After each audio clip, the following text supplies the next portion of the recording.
Hello सम्पूर्णमा नमस्कार। जमुना किचनमा सबैलाई स्वागत छ। आज म चाहिँ दसैँ स्पेशल खसीको मासु पकाउन जाँदैछु। हेर्नु है त कसरी पकाएर टेस्टी हुन्छ है। यहाँ चाहिँ मैले फ्रिजमा बिहान नै ल्याएर राखेको थियो मासु।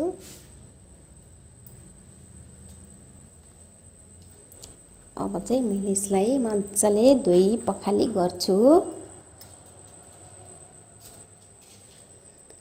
पखाल्नु चाहिँ एकदम आवश्यक हुन्छ है। कसैले त्यसै बजारबाट ल्याएर त्यसरी पनि पकाउनुहुन्छ, तर त्यसरी चाहिँ पकाउनु हुँदैन, किनभने उहाँहरूले त पखाल्नु भएको हुन्छ, तर कस्तो पाराले पखाल्नु भएको भन्ने हुन्छ नि त। अनि त्यही भएर आफूले घरमा ल्याएपछि एकचोटि दुईचोटि जतिचोटि हुन्छ आफ्नो सफा पानीले चाहिँ राम्रोसँग पखाल्नु पर्ने हुन्छ मासुलाई। अनि चाहिँ जालीमा राखेर सजिलो पनि साटसुट हुन्छ। यसरी मैले पखालिसकेँ। यहाँ चाहिँ मैले दुईवटा प्याज लिएकी छु। प्याज चाहिँ ठुल्ठुलो भएर दुईवटा मात्रै लिएकी हुँ। घरको लस्कल लसुन प्याज मैले काटेर रेडी पारिसकेँ। यहाँ चाहिँ अदुवा अलिकता मात्रै छ। प्याज काटिसकेँ। अब चाहिँ मैले कुकर बसाल्छु। खसीको मासुलाई चाहिँ कुकरमा नै सजिलो हुन्छ, सिटी लगाएपछि चाँडै पाक्छ। कराईमा चाहिँ पाक्न त पाक्छ तर अलि टाइम लाग्छ। यसमा चाहिँ मैले लिएकी छु शुद्ध तोरीको तेल। आफ्नो आवश्यकता अनुसार म चाहिँ धेरै तेल चाहिँ युज गर्दिनँ, थोरै नै युज गर्छु, हेर्न सक्नुहुन्छ। तेल तातिसकेको छ। यो चाहिँ खडा मसला,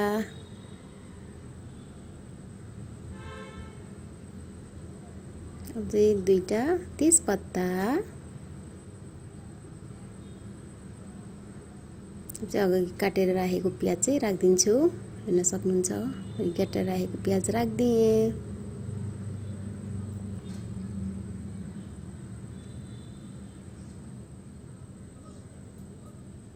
चाहिँ मजाले यसलाई ब्राउन हुनेसम्म पकाउनु पर्छ। अब यसलाई हामी पाक्न दिन्छौँ र उता मसला रेडी गर्छौँ। यहाँ चाहिँ अघि मैले सबै रेडी पारेको छु। लसुन, अदुवा, खडा मसला, चाहिँ रातो खुर्सानी, अलिअलि पिरो पनि चाहियो नि, त्यसैको लागि यहाँ चाहिँ 2 चम्मच जिरा लिएकी छु मैले, सानो आधी चम्मच। अब चाहिँ यसमा मैले अलिकति पानी राख्छु अनि ग्राइन्ड गर्छु। चाहिँ यो चाहिँ ग्राइन्ड भइसक्यो। अब प्याज पनि पाकेर ब्राउन कलरको यसको कलर चेन्ज भइसकेको छ। धेरै चाहिँ डढाउनु हुँदैन। अब चाहिँ मैले अघि राखेको मासु राखिदिएँ। यो चाहिँ 2 केजी हो।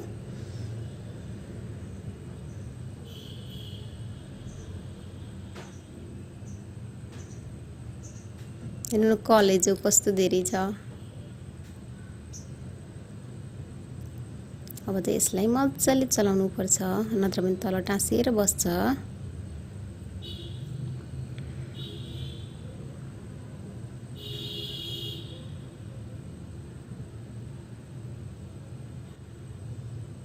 यहाँ चाहिँ हेर्नु इन्डक्सनको लाइन गएर फेरि यता उता गरिरहेको थिएँ। त्यो ग्यासमा सारेको मैले लाइन गएर। यसलाई चाहिँ मजाले चलाइ पकाउनु पर्छ जबसम्म यसको पानी पूर्ण रूपमा सुक्दैन। त्यसरी पकाएको मासु मिठो र टेस्टी हुन्छ। हेर्न सक्नुहुन्छ मैले चलाइ पकाएकी छु।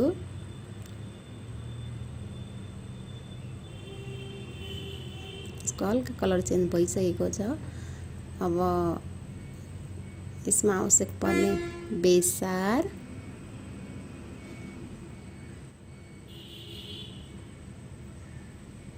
नुन, यो चाहिँ आफ्नो आवश्यकता अनुसार हो। यसलाई चाहिँ मजाले चलाइदिन्छु।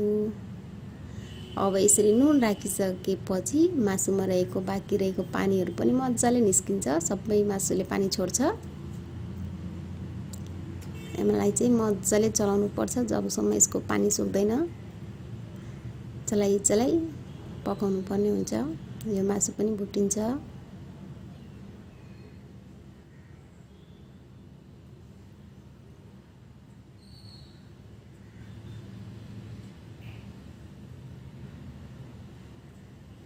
हेर्न सक्नुहुन्छ। अब चाहिँ यसको लगभग पानी अझै अलिअलि बाँकी छ, धेरै त लगभग सुकिसक्यो, त्यही पनि अलिअलि चाहिँ बाँकी नै छ अझै। यहाँ हेर्दैछु कि मैले डाडोमा छ कि अझै बाँकी भन्दै। अब चाहिँ मासु लगभग भुटिसकेको छ, पानी पनि यसको सुकिसकेको छ, हेर्न सक्नुहुन्छ। यो चाहिँ प्याजको हल्का ग्रेभी भएको छ, अरू चाहिँ सबै पानीहरू चाहिँ सुकिसक्यो।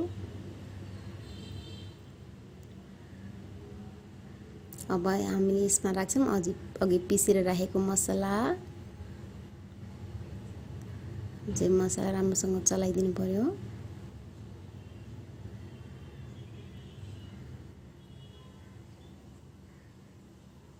मैले मजाले मसला चलाइसकेकी छु। अब चाहिँ अलिकति लिन्छु, मैले थोरै धेरै लिदिनँ टमाटर, हल्का ग्रेभीको लागि।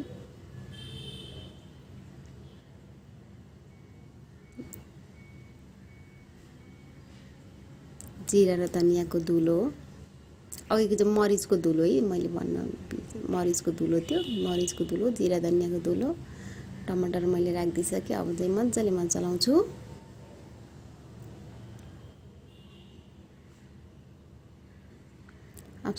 यसलाई चाहिँ अब लक गरेर एकछिन सिटी लाउन छोडिदिन्छु। खाद्यमा चाहिँ थोरै पानी राखेँ।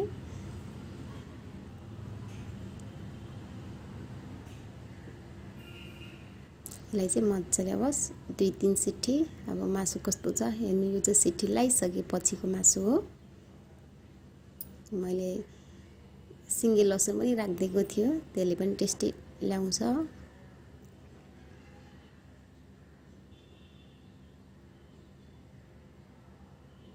यो चाहिँ पाकिसक्यो। हजुरहरूले यति खान पनि सक्नुहुन्छ। यो चाहिँ थोरै गरम मसला राखिदिएको फेरि मैले अघि धुलो चाहिँ यति खान पनि सकिन्छ। अझ यसको रस सुकाएर सुक्खा गरेर खान पनि सकिन्छ। यो चाहिँ एकदम मिठो हुन्छ यसरी पकाएको मासु। यो भातसँग, भुजासँग, चिउरासँग, जेसँग पनि मजाले खान सकिन्छ। मैले चाहिँ चिउरासँग खानको लागि बनाएको हुनाले हल्का धेरै त राख्दैन, हल्का मात्र ग्रेभी राख्छु।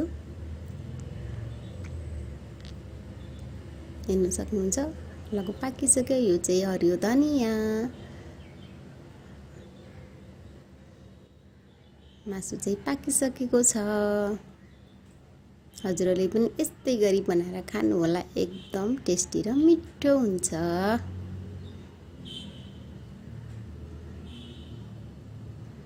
यो चाहिँ मासुको फाइनल लुक हो, हेर्न सक्नुहुन्छ कस्तो देखिएको छ। यस्तै गरी बनाएर खानु भन्दै दसैँको शुभकामना छ सम्पूर्णमा। विजयादशमीको दुर्गा माताले सबैको रक्षा गरून्। Okay, by.